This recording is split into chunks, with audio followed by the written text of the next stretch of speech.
Yeah, good morning students. This is electromagnetic theory and transmission line 2019 regular 2 marks questions. Okay.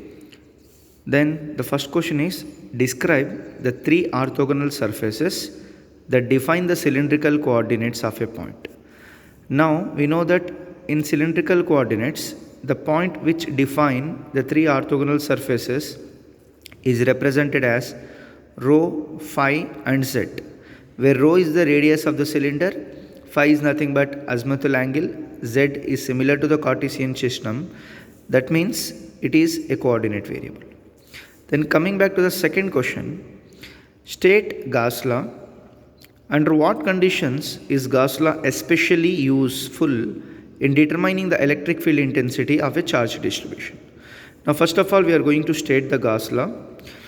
Gauss law states that the total electric flux, somebody will also be called as net flux, through any closed surface is equal to the total charge enclosed by that surface. This is the mathematical notation. This is the total electric flux or net flux, which is equal to Q is nothing but the charge, ENC is nothing but charge enclosed. Or somebody can also be written as Q is equal to closed surface integral. This is electric flux density, that is equal to a finite volume. This is a volume charge density. Okay. Now coming back to under what conditions? We know that it is under symmetrical conditions. Okay, we will see that. If you observe that under symmetric charge distribution condition, Gauss law is used to find electric field intensity of a charge distribution. Now coming back to the next question, that is third question, state Biot-Savart's law. First of all, see this figure. Let us consider this is a current carrying conductor which is going to be carry a current of I. The length of the current carrying conductor is L. Let us assume. Now I am going to consider a small piece of length that is going to be called as dl. Then the product of I into dl is going to be called as current element or simply element. Now let us consider at this point I have to determine the magnetic field intensity, a small magnetic field intensity produced by this current element. Now this is an angle which is an alpha. I am going to consider a sinusoidal angle here. Okay, this angle is made between the current element and the line joining between the current element and a point P. Now according to Biot-Savart's law, if you observe that Biot-Savart's law states that the magnetic field intensity dH produced at a point P, okay, who is responsible for this? By the differential current element. I already told that current element I into dl is proportional to the, observe carefully, is proportional to the product I into dl, that is nothing but current element, and the sine of the angle alpha between the element and the line joining P to the element.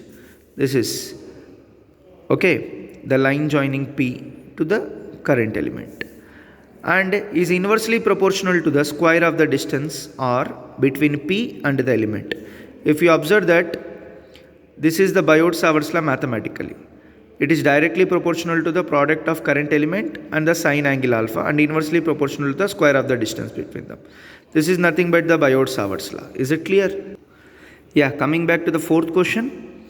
What is the basis for magnetic scalar potential? Okay, this question is the previous question. We have seen this question in the previous video. If you want, you can refer this question in the 2019 supply video. Is it clear? Now coming back to the fifth question, what are the different ways in which an EMF is induced around a loop? Okay, we have three different waves. The first one is by having a stationary loop, that means the loop is stationary, then the magnetic field is a time varying one. Then second one is the loop is a time varying one, the magnetic field is a stationary one.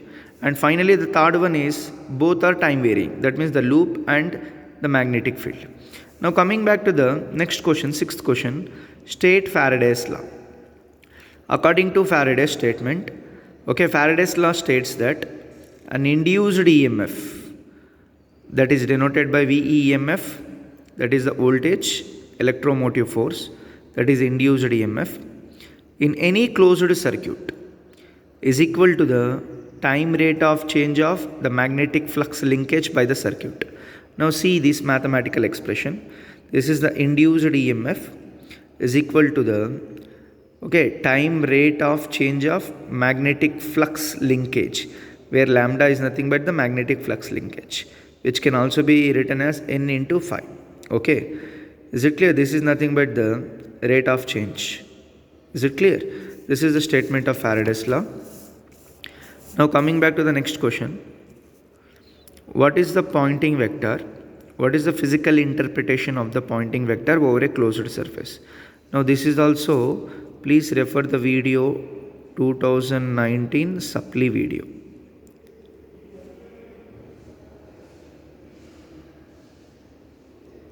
Okay, now next question. This is a very important question. What is a uniform plane wave? Or simply in the question papers they are going to be give as UPW. Now if you observe that a uniform plane wave is one for which both the fields, electric and magnetic fields, have constant magnitude and phase in a specified plane. That means both the fields must be contain constant magnitude and a constant phase, static. Is it clear? That is nothing but a uniform plane wave. Now next one, draw the voltage and current variation along an open circuited and a short circuited line.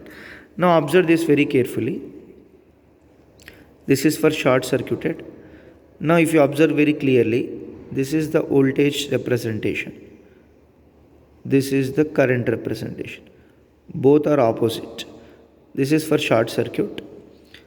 If you observe that open circuit, this becomes the current here. This becomes the voltage here.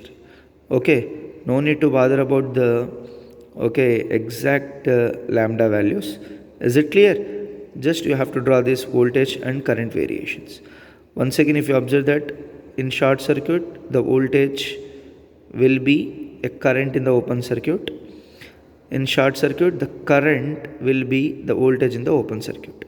Okay, this is the 9th question. Then coming back to the last question.